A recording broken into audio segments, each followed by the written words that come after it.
Control रखते हैं तो ये पावर पर आपका कंट्रोल रखेगा। और रही बात territorial integrity, respecting sovereignty of neighbour, तो चाइना जैसे देश इन सेंटेंसेस को यूएन की समिट्स के लिए रखते हैं। प्रैक्टिकलिटी इससे बहुत दूर है। ऐसा ही कुछ म्यांमार के केस में समझा जा सकता है। यहां पर है कुनमिंग और यहां पर है क्युप्युक। तो कुनमिंग से क्युप्युक तक का ये जो रूट है, ये 3 कारणों से चाइना के लिए क्रिटिकल है।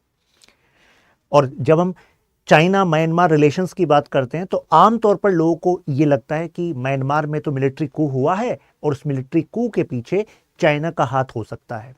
चाइना की मिलिट्री और जो म्यांमार की मिलिट्री है उसके तो अच्छे रिलेशंस होंगे ही, लेकिन इस वीडियो का पर्पस है कि इसकी जो सतह है, मतलब जो सरफेस पे दिखता है, हकीकत वैसी नहीं है।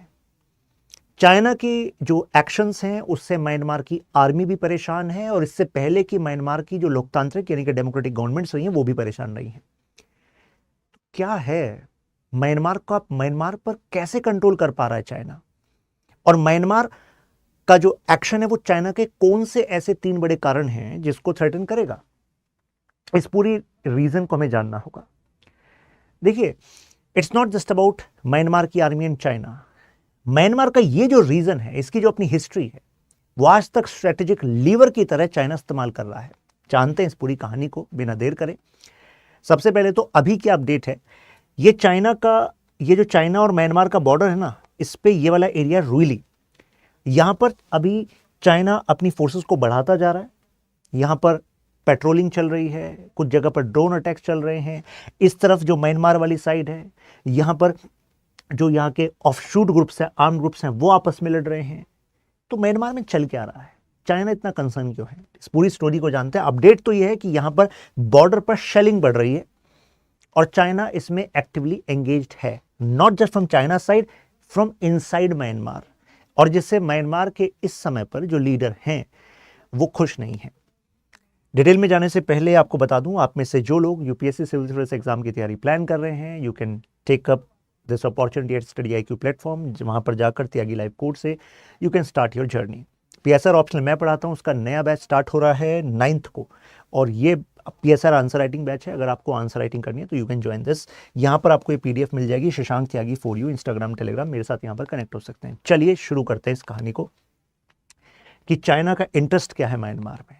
सबसे पहले हमें आपको पता है ना कि geography determines your politics in geopolitics, यानी कि ये चाइना है। चाइना के इस साइड लैंडलॉक्ड, ऊपर लैंडलॉक्ड, इधर लैंडलॉक्ड, और इधर जो है यानी कि साउथ चाइना सी, वहां पर भी चाइना का घेराव है। Because China is in conflictual relationship with Philippines, Indonesia and the South China Sea के नेशंस, और उधर ईस्ट चाइना सी में ताइवान है, जापान है। तो चाइना को अगर एक्सपेंड करना है अपने ट्रेड को, तो चाइना को चाहिए सेफ रूट्स। मैंने इस वीडियो की शुरुआत कैसे की थी, जो क्रिटिकल रूट्स पर अगर आप कंट्रोल कर लोगे तो पावर पर आपका कंट्रोल रहेगा। तो चाइना के लिए क्रिटिकल रूट्स क्या बनते हैं? इंडियन ओशन को कनेक्ट करना है, तो इंडियन ओशन के लिए कौन से 2 रूट्स हैं? एक तो है म्यांमार वाला, म्यांमार के थ्रू ये कुनमिंग से क्युपिक को कनेक्ट कर दो, और दूसरा है चाइना पाकिस्तान इकोनॉमिक कॉरिडोर, यानी कि पाकिस्तान वाला रूट। तो मतलब China was counting a lot on Tatmadaw, यानी कि जो अभी वहां पर मिलिट्री गवर्नमेंट है, लेकिन अभी चाइना को लग रहा है कि तो तदमदौ है ना, ये पॉलिटिकल स्टेबिलिटी दे नहीं रही। अगर पॉलिटिकल स्टेबिलिटी नहीं देगी तो मुझे बताइए चाइना क्या इस रूट का सक्सेसफुल इस्तेमाल कर सकता है? नहीं कर सकता। तो चाइना के जो कंटेंशन है वो ये है कि भाई हम तो सोच रहे थे यार यहाँ पर BRI को एक्सपेंड करेंगे, लेकिन BRI वाले एरिया में इतनी सारी फोर्सेज हैं, वहां पर फोर्सेज, मैं मिलिट्री फोर्स ऑफ म्यांमार की बात नहीं कर रहा। कुछ जगह पर अराकान आर्मी बैठी है, कुछ जगह पर इनके कोंगकांग रीजन, वा रीजन और शान स्टेट, ये 3 जो बॉर्डर रीजन है, इनकी अपनी अपनी आर्मी बैठी है। वो फाइटर्स अपने रीजन को अलग करना चाहते हैं, वो लड़ रहे हैं। तो चाइना कह रहा है तदमदौ तुमसे हो क्या रहा है भाई, तुमसे कंट्रोल तो हो नहीं रहा, और तुम कह रहे हो कि हम म्यांमार में इन्वेस्टमेंट करें, ऑयल एंड गैस हम तुमसे खरीदे, तुम्हें पैसा दें, और ये जो रूट है मलक्का का अल्टरनेट हम म्यांमार को डेवलप कर लें, क्योंकि अगर ये हमारा रूट बनेगा तो इससे अगर हमारा ट्रेड होगा तो भाई पैसा तो तुम्हें भी मिलेगा। तो तदमदौ कहता है कि ये सारे आरोप मुझ पर लगाने बहुत आसान है, लेकिन अगर हम इनकी लेयर्स को ओपन करें तो इन सारी प्रॉब्लम्स की जड़ में हमें कहीं ना कहीं चाइना भी मिलेगा। जानते हैं भाई कैसे मिलेगा?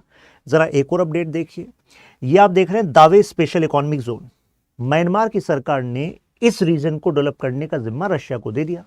अब आप कहेंगे रशिया और चाइना तो सर दोस्त हैं, चाइना को थोड़ा ना बुरा लगेगा। चाइना को बुरा लगा। चाइना कह रहा है यार इससे ऊपर क्यूपिक वाला जो एरिया है उस पर मेरा कंट्रोल है, और इसके करीब अगर ये वाला जो रीजन है, दावे रीजन है, अगर इसको रशिया डेवलप करेगा तो एक तरीके से ये अगर ज्यादा बेटर रूट डेवलप हो गया तो भाई क्यूपिक को तो कम लोग यूज करेंगे, उसकी स्ट्रेटेजिक सिग्निफिकेंस कम हो सकती है।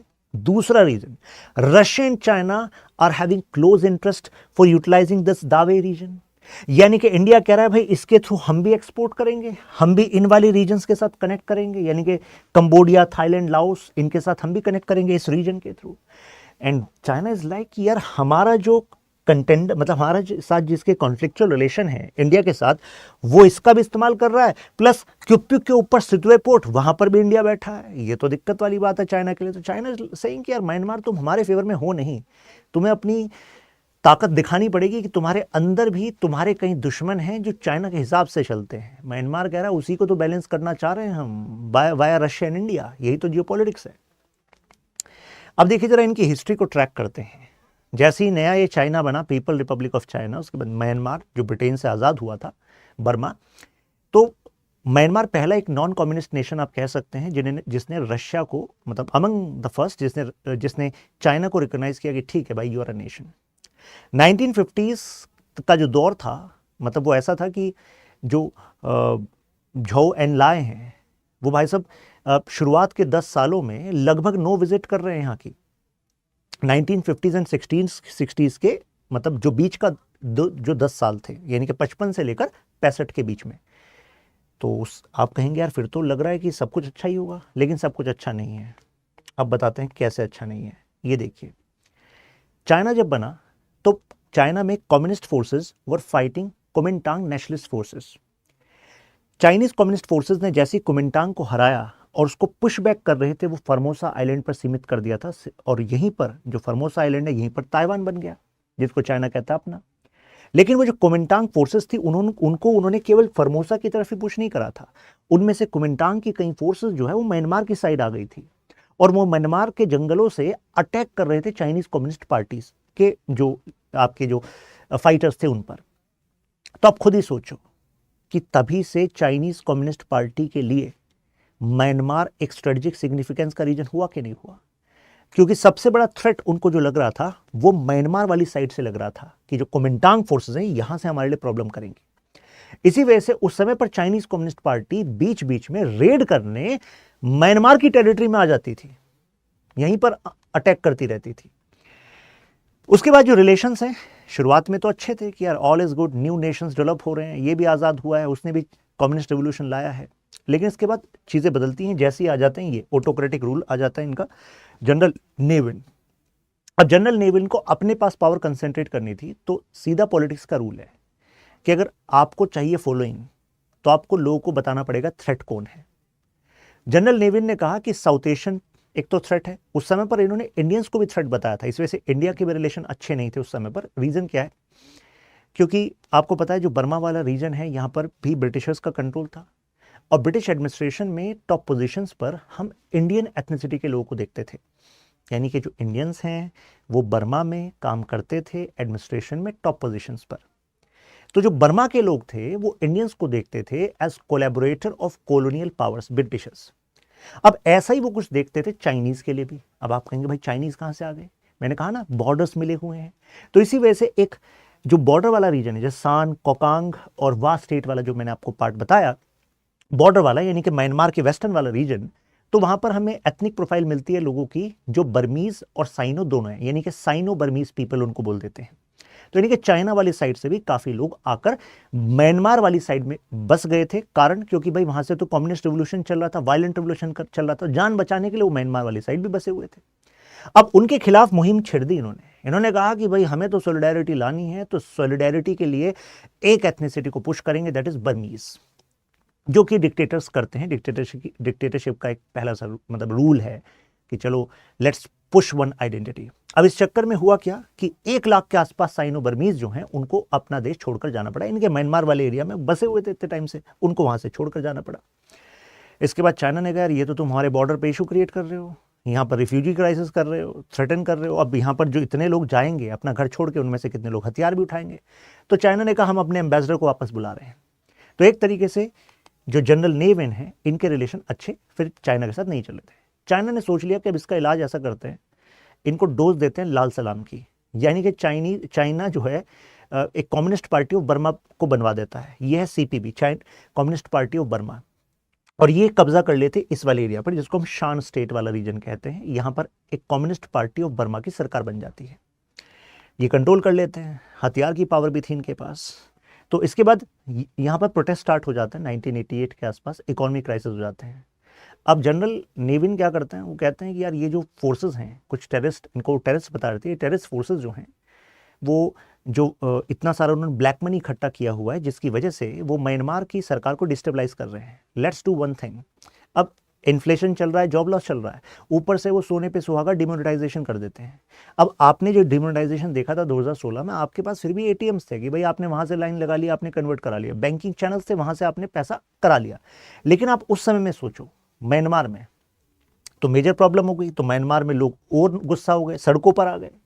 कॉलेज स्टूडेंट्स, आपने देखा है कि भाई छात्रों में क्या ताकत होती है, अभी आपने बांग्लादेश में देखा, कुछ ऐसे ही नज़ारा यहाँ पर देखा, स्टूडेंट सड़कों पर आ गए। स्टूडेंट जैसे स्पेशली ये कॉलेज का नाम लिया जाता है रंगून इंस्टीट्यूट ऑफ टेक्नोलॉजी, उनके लोग रंगून में उथल पुथल मचा दी। ऐसे में फिर क्या था, म्यांमार की जो आर्मी है उन्होंने क्रैकडाउन कर दिया इन स्टूडेंट्स पर। अब जैसे ही क्रैकडाउन हुआ तो इंटरनेशनल लेवल पर सैंक्शंस लगने ही थे इनके खिलाफ कि भाई तुम तो अपने स्टूडेंट्स का दमन कर रहे हो, फ्री वॉइस का दमन कर रहे हो, तो डायरेक्ट मिलिट्री शासन कर रहे हो। अब चाइना को समझ में आया कि अब समय आ गया अपनी चाल बदलने का। चाइना ने सोचा दो काम करने हैं। पहली चीज़, अब इकोनॉमिक सैंक्शंस लग गए हैं म्यांमार पर, तो सबसे पहले तो इस मिलिट्री रूल का खात्मा होने वाला है, इसका अल्टरनेटिव क्या होगा। तो देखो प्रो डेमोक्रेटिक लीडर कौन है, तो आंग सांग सूकी, तो हम आंग सांग सूकी को सपोर्ट करेंगे। दूसरा प्रॉब्लम क्या था लोगों का, इकोनॉमिक क्राइसिस का। इकोनॉमिक क्राइसिस है ना, पैसा बहुत है चाइना के पास, हम सपोर्ट करेंगे। तो चाइना ने कहा इकोनॉमिक लाइफलाइन भी हम बनेंगे, ट्रेड तुम्हारे साथ एक्सपेंड करेंगे। तो एक तरीके से alternative government that is democracy और जो आपका इकोनॉमिक लाइफलाइन है उसको डेवलप करेंगे, ये उन्होंने कह दिया। लेकिन अब आंग सान सूकी ने कहा कि तुम मुझे अल्टरनेटिव मान तो रहे हो, लेकिन वो चाइनीज जो आप चाइनीज सपोर्ट से बनी कम्युनिस्ट पार्टी ऑफ बर्मा, उसका क्या होगा। अगर वो बनी रही तो वो तो कहीं ना कहीं हमारी डेमोक्रेटिक फ्रीडम, अल्टरनेटिव चॉइसेस, इन सब की सरकार को गिरा देगी। वो तो एक्सपेंड करेगी अपने आप को, क्योंकि वो तो हथियार में बिलीव करते हैं। हम तो नहीं चाहते कि पॉलिटिक्स में हथियारों का इस्तेमाल हो। Military should be separate, military काम सिक्योरिटी को होना चाहिए, हम कम्युनिस्ट पार्टी को नहीं चाहते। तो चाइना ने कहा टेंशन क्यों ले रहे हो, हम आइडियोलॉजी के साथ ही थोड़ी ना हैं, हम अपने देश के इंटरेस्ट के साथ ही हैं। चाइना ने अपना हाथ इससे उठा लिया, जो आपकी कम्युनिस्ट पार्टी ऑफ बर्मा थी, और चाइना का सपोर्ट जाते ही फिर क्या था, इंटरनल म्यूटिनी होने लगी, और ये फिर जो पार्टी है वीक हो गई। तो बेसिकली आइडियोलॉजी नहीं मैटर करती, नेशनल इंटरेस्ट मैटर करता है। चाइना ने ये दिखा दिया। अब इसके अंदर जो इन फाइटिंग हो रही थी, इसमें कोकांग वा, ये जो रीजन है कोकांग वा रीजन, शान वाला रीजन, अब इसमें कुछ लीडर्स जो थे, जो इस पार्टी से फिर ब्रेक ऑफ हो गए थे, पार्टी तो वीक हो गई थी। चाइना ने लेकिन इनसे टाइज बनाकर रखे, कारण क्योंकि पता नहीं कब काम आ जाए। तो देखिए फिर ये क्या बन गए, फिर यहीं से ये जो लीडरशिप, जो इस रीजन के जो लीडरशिप थे, उन्होंने अपनी अपनी आर्मी बना ली। Myanmar national democratic alliance army, MNDAA, united Wa state army, national democratic alliance army, Mongla army, Mongla group. तो अब इनको चाइना सपोर्ट करने लग गया। तो चाइना एक तरफ से कह रहा है कि देखो आपके यहाँ लोकतंत्र में हम सपोर्ट करेंगे, इकोनॉमिक लाइफलाइन में सपोर्ट करेंगे, लेकिन पीछे से उन्हीं के घर में कुछ ऐसी फोर्सेस को भी सपोर्ट कर रहा है इनडायरेक्टली, कि पता नहीं कि कब ये म्यांमार चाइना की जगह किसी और को प्रेफर करे तो इनको एक्टिवेट कर देंगे। तो इनसे कहा भाई तुम अपने रीजन में अपने हकों के लिए लड़ो, हम तुम्हारी सोलिडारिटी, हमें तुम्हें सपोर्ट करेंगे। और म्यांमार और चाइना के बीच में चाइना का इन फोर्सेस को बफर की तरह इस्तेमाल किया जाना, यह हमेशा से एक क्रिटिकल इशू रहा है। बफर की तरह इस्तेमाल करता है, कितनी बार तो ऐसा करता है कि अच्छा म्यांमार तुम्हारा इनके साथ इशू चल रहा है ना, सीज फायर करानी है, हम कराएंगे। तो ऐसे में बताओ चाइना की इंपॉर्टेंस म्यांमार में बढ़ जाएगी नहीं बढ़ जाएगी, बढ़ जाएगी। Because these people are going to seek out China कि यार तुम्हारे इनके साथ रिलेशन है, चलो सीज फायर करा दो। फिर इन पर इनकी फोर्सेस अटैक ना करें, म्यांमार की फोर्सेस, मिलिट्री गवर्नमेंट, तो इनको हथियार भी दे देता है। डायरेक्टली इनडायरेक्टली, कि भाई इनको मजबूत भी कर दिया कि भाई तुम इनको ज़्यादा नुकसान भी ना पहुंचा पाओ, और तुमसे भी कह दिया कि सीजफायर। क्योंकि जब तक ये फोर्सेस मजबूत रहेंगी तभी तक तो म्यांमार की आर्मी को चाइना की जरूरत रहेगी बीच बचाव कराने के लिए। It is crude politics. फिर इसके बाद एक सरकार आई मिस्टर थेनसेन की। उन्होंने कहा कि भाई मैं अपने देश को ऐसे बर्बाद नहीं होने दूंगा। उन्होंने कहा कि चाइना के जो इंफ्रास्ट्रक्चर प्रोजेक्ट्स हैं उसमें चाइना को ज़्यादा एडवांटेज मिल रही है, म्यांमार को कम मिल रही है। For example this one project, this Myitsone dam project. इन्होंने कहा मैं इस प्रोजेक्ट को छीनता हूँ चाइना से, मतलब this is not going to continue with China. China ने कहा थेनसेन मानोगे नहीं? थेनसेन ने कहा नहीं, अल्टीमेटली हमारा नेशनल इंटरेस्ट मैटर करता है और हम ग्रेजुअली ये जो आउटफिट्स बने हुए हैं इनको भी न्यूट्रलाइज करेंगे। म्यांमार की टेरिटोरियल इंटीग्रिटी को चाइना ऐसे खत्म नहीं कर सकता। तो चाइना वाज लाइक कि ठीक है हम इंतजार करेंगे अपने सही समय का। थेनसेन की सरकार अब जाने वाली थी, आंग सान सू की पार्टी मजबूत होने वाली थी। तो इसके बाद आंग सान सू की उनको बुलाया गया चाइना में शी जिनपिंग के साथ उनकी मीटिंग कराई गई और माना गया कि अब पहले से वो आंग सान सू की को सपोर्ट कर रहे थे, तो आंग सान सू की को अब उन्होंने कहा कि अब आप ऑप्शन देखिए, मतलब as a for betterment of Myanmar you should seek option of strong partnership with China. क्योंकि चाइना समझ रहा था कि यार मलक्का स्टेट पर अपनी डिपेंडेंस को हटाना है तो किस तरफ जाना है, अल्टीमेटली म्यांमार के रूट को अपनाना है। तो म्यांमार में सबसे प्रोमिनेंट लीडर अगर ये बन रही हैं तो अल्टीमेटली इनके साथ साथ निभाना होगा। उसके बाद क्या था, जब आंग सान सू की प्रोमिनेंट हुई तो नेक्स्ट जो सरकार है उसने चाइना पर कृपा बरसानी स्टार्ट कर दी। चाइना से कहा China you are thinking of BRI, we are welcome for BRI, Kyaukphyu port, एक एक करके इन्होंने जो स्टॉल्ड प्रोजेक्ट्स थे थेनसेन की सरकार में, आंग सान सू की ने उनको अलाउ करना शुरू कर दिया। तो चाइना के बेसिकली मजे आ गए। चाइना म्यांमार इकोनॉमिक कॉरिडोर भी स्टार्ट कर दिया, क्लियरेंस देने स्टार्ट कर दिए।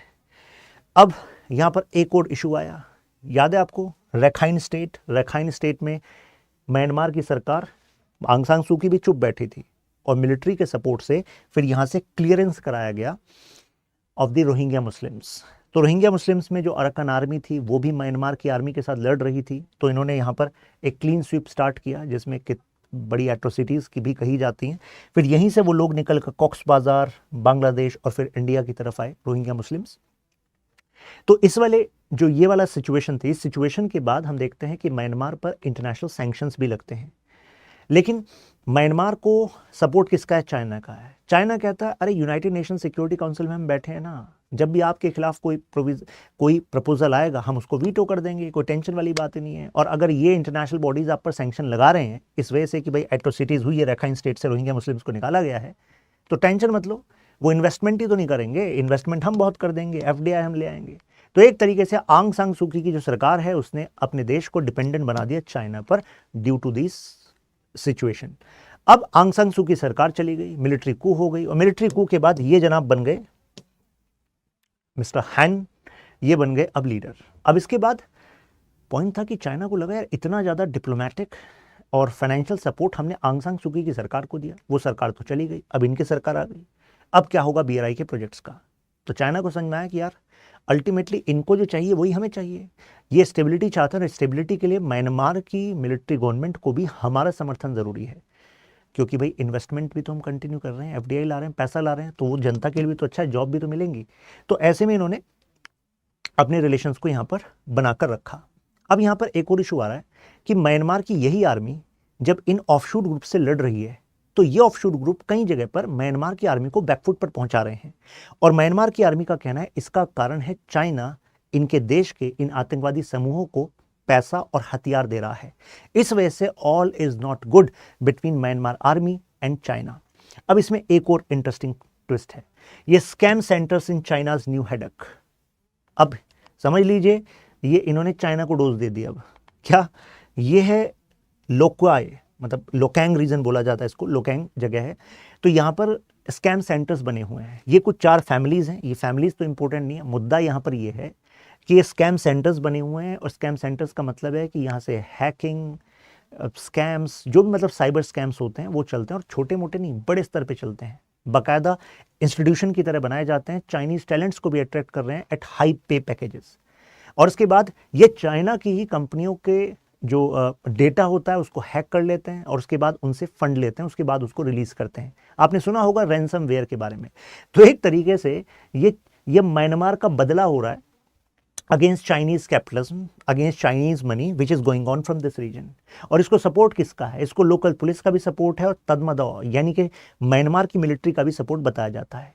अब चाइना कह रहा है म्यांमार की मिलिट्री से, यार इसको बंद कराओ, ये क्या चल रहा है, ये तो साइबर स्कैम चल रहे हैं और ये हमारी इकोनॉमी को नुकसान पहुंचा रहे हैं, दिस शुड नॉट हैपन। तो तदमदौ कह रहा है यार हम भी कर रहे हैं कोशिश, लेकिन एक्चुअली किसकी, कौन करा रहा है इसको? मतलब तदमदौ का सपोर्ट है इसको।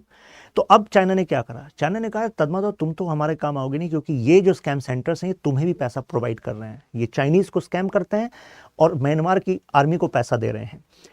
तो ऐसे इन्होंने क्या करा कि जो इनके अंदर ऑफशूट ग्रुप्स इन्होंने बना रखे हैं, अरे याद आ रहा है, अरे वो फोर्सेस जो टेररिस्ट हैं, जो अपने सेपरेट स्टेट की मांग कर रहे हैं, तो चाइना कह रहा है वही काम आएंगे हमारे। तो ultimately Arakan army, Myanmar national democratic alliance army, Ta'ang national liberation army, तो इसको वो कह रहे हैं कि ये 3 ब्रदरहुड अलायंस है। अब चाइना अपने इंटरेस्ट को बचाने के लिए इस अलायंस का इस्तेमाल कर रहा है। वो देखो पड़ोसी देश में, उनके देश में जो प्रॉब्लम कर रहे हैं उनको ही पैसा हथियार देकर अपने इंटरेस्ट को सिक्योर करने की कोशिश कर रहा है। तो आप कहेंगे कि वो scam centres, no it's not just about scam centres, वहां पर तो एक्शन ये ले ही रहे हैं। इसके अलावा व्हाट दे आर डूइंग कि जो BRI वाला प्रोजेक्ट है प्लस जो ऑयल एंड पाइपलाइन वाला प्रोजेक्ट है, तो ऑयल जो गैस पाइपलाइन वाला प्रोजेक्ट है, उस रीजन को सिक्योर करने के लिए चाइना इस रीजन पर इन फोर्सेस का कंट्रोल कर रहा है। चाइना का कहना है ये फोर्सेस अगर उस रीजन पर कंट्रोल करेंगे, ठीक है, इनको पैसा और हथियार चाहिए, उसके थ्रू हम अपनी ऑयल एंड गैस की पाइपलाइन और अपने इस रूट को सिक्योर कर लेंगे। तो मतलब ट्रस्ट उनकी देश की सरकार पे नहीं है, ट्रस्ट इनकी देश की मिलिट्री पे नहीं है, ट्रस्ट इन पर है चाइना का, ऐसा लग रहा है।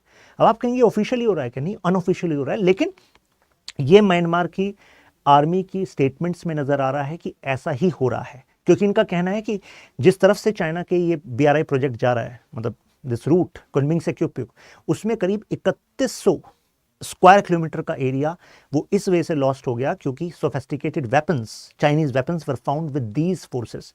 तो भाई दिए किसने? इन्होंने दिए ना। और अगर इस एरिया को इन्होंने कंट्रोल में ले लिया तो अल्टीमेटली किसके लिए लिया है? चाइना के लिए लिया है।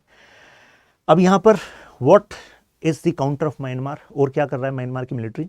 इन्होंने क्या करा कि जो स्कैम सेंटर्स बन रहे हैं इस वाले रीजन पर कंट्रोल करने के लिए इन्होंने जिन फोर्सेस का इस्तेमाल किया, इन्होंने फोर्सेस की लीडरशिप में चेंज करना स्टार्ट कर दिया है। ये जस्ट वन एग्जांपल है उसका। ऐसी ऑपरेशन 1027 ये कोंगकांग जोन में Beijing ready to accept short term instability, brotherhood alliance का इस्तेमाल कर रहा है इस रीजन को कंट्रोल करने के लिए। यहाँ पर इनके देश की इन्हीं फोर्सेस को लड़वा रहा है। तो फाइनली बीजिंग इसलिए कर रहा है जिससे कि सीज फायर हो जाए और अल्टीमेटली चाइना ज़्यादा बेटर नेगोशिएशन, मतलब नेगोशिएशन का जो आउटकम है वो चाइना के फेवर में ज़्यादा रह जाए। अब बीजिंग के सामने क्या क्या ऑप्शन है? एक तो बीजिंग के सामने ऑप्शन है कि वो इसी स्ट्रेटजी से चलता रहे जिससे कि म्यांमार की जो आर्मी है उसके साथ उसके रिलेशन वीक होंगे। लेकिन बीजिंग को लगता है म्यांमार की आर्मी के साथ रिलेशन वीक होंगे ना, लेकिन म्यांमार की आर्मी हमेशा पावर में थोड़ा ना रहेगी। मतलब अल्टीमेटली म्यांमार की आर्मी हमेशा पावर में नहीं रहेगी और म्यांमार की आर्मी को भी जो पैसा और हथियार चाहिए उसमें बीजिंग अपना सपोर्ट करता रहेगा। देखिए इंटरनेशनल पॉलिटिक्स में कोई भी क्लियर कट दुश्मन नहीं होता और कोई क्लियर कट दोस्त नहीं होता। मैटर ये करता है कि उसको आपकी कितनी ज़रूरत है, आपको उसकी कितनी ज़रूरत है, और उसमें बीच में वो मिलते रहते हैं। कई जगह वो एक दूसरे के दुश्मन हो जाते हैं, कई जगह वो एक दूसरे के साथ कोऑपरेट करने लगते हैं। सेम यही रिलेशन चल रहा है। चाइना को लगता है कि आने वाले टाइम में जब डेमोक्रेटिक गवर्नमेंट आएगी तो आंग सान सूकी की बैकिंग वाली जो सरकारें होंगी वो तो चाइना को सराहेंगी, यार you are actually fighting against military government, that is fine, मतलब यहाँ पर इन टैक्टिक्स का तुम इस्तेमाल कर रहे थे। लेकिन कुछ एनालिस्ट का कहना है कि जो वो सपोर्ट कर रहा है इन 3 ब्रदरहुड अलायंस को, उसके कारण जो इंस्टेबिलिटी है उस वजह से there is a negative sentiment among Myanmarese population against China as well. तो क्या फिर डिप्लोमेटिक फ़ायदा होगा? ये उसके की इंटरेस्ट हैं। जियो स्ट्रेटेजिक कॉरिडोर, ये कुनमिंग से लेकर क्यूपिक वाला मेजर सिक्योरिटी इशू है। तो ऐसा लग रहा है कि चाइना का जो ये वाला स्ट्रेटजी है वो पीपल टू पीपल इंटरेक्शन वाले एस्पेक्ट पर this is going to backfire. Anti China protest, इसी की मैं बात आपको बता रहा था। तो अब आने वाले टाइम में इंडिया को क्या देखना है? इंडिया को देखना है कि भाई देखो हमारा है Sittwe Kaladan multi modal project जो रखाइन स्टेट से होकर जाता है। इंटरेस्टिंग बात यह है कि ये रखाइन स्टेट में जो हमारा जोन है, मतलब कालादान मल्टी मॉडल प्रोजेक्ट का, कोलकाता से सितवे, सितवे से थ्रू हम अपने नॉर्थ ईस्ट रीजन को कनेक्ट कर रहे हैं, तो उसमें हमें भी अराकन आर्मी की एश्योरिटी की ज़रूरत पड़ रही है for safety of our infrastructure project. तो चाइना का कहना है जैसे इंडिया को अराकन आर्मी की सेफ्टी की ज़रूरत पड़ रही है फॉर इंफ्रास्ट्रक्चर प्रोजेक्ट, हमें बस ऐसे ही तो पड़ रही है, हम कोई ऐसे कोलैबोरेटर नहीं है इनके। इंडिया को ध्यान में रखना होगा कि जो म्यांमार आर्मी है, अगर उसके कंसर्न्स अगेंस्ट चाइना है तो ये हमारे लिए एडवांटेजेस है। हमारे लिए एडवांटेजेस क्यों हैं? क्योंकि हमारे नॉर्थ ईस्ट रीजन में इंस्टेबिलिटी कराने में कौन शामिल है? अरे ये जो जोन है, मतलब जो म्यांमार के जंगल हैं, डीप जंगल है, वहां पर ये इंसर्जेंट्स आ जाते हैं और उन इंसर्जेंट्स के क्लीन स्वीप ऑपरेशन में म्यांमार की आर्मी भी हमें काम आती है। तो म्यांमार की आर्मी के साथ क्लोज रिलेशन रखना against China, against insurgent, that is what India should look into. और ये जो चाइना म्यांमार इकोनॉमिक जोन है, ये ठीक है, दे हैव बिल्ट, बट हमें फोकस करना पड़ेगा रशिया के साथ कोलैबोरेशन में, हमें फोकस करना पड़ेगा सितवे वाले रीजन में, हमें कोऑपरेशन, हमें फोकस करना पड़ेगा अपने जो आपका म्यांमार थाईलैंड, जो मतलब इंडिया म्यांमार थाईलैंड, जिसको हम IMT ट्राइलेटरल हाईवे कहते हैं, उस पर फोकस करना पड़ेगा। क्योंकि ये समझ लीजिए कि Myanmar is like door to ASEAN and ASEAN is zone of prosperity. We are living in 21st century and 21st century is going to be ASEAN century। तो अगर दुनिया का फोकस इस रीजन पर है और इंडिया को इस रीजन से कनेक्ट करने वाला रीजन म्यांमार है, तो क्या म्यांमार के डेवलपमेंट्स को हम लाइटली ले सकते हैं? Can we be a mute spectator? ठीक है भाई, ये म्यांमार और चाइना में चल रहा है, ठीक है, हम देख रहे हैं। नहीं, we need to be actively engaging in these things to safeguard our interest without compromising our security. तो मुझे लग रहा है अब आपको एक क्लैरिटी मिल गई होगी, राइट? आपको ये PDF यहां पर मिल जाएगी, Shashank Tyagi for you, Telegram, Instagram में। ये क्वेश्चन बन सकता है, discuss the strategic significance of Myanmar for India, how are its relations with China affected our interest या अफेक्ट्स आर इंटरेस्ट। फिर मिलते हैं आपसे नेक्स्ट क्लास में, ख्याल रखिए अपना।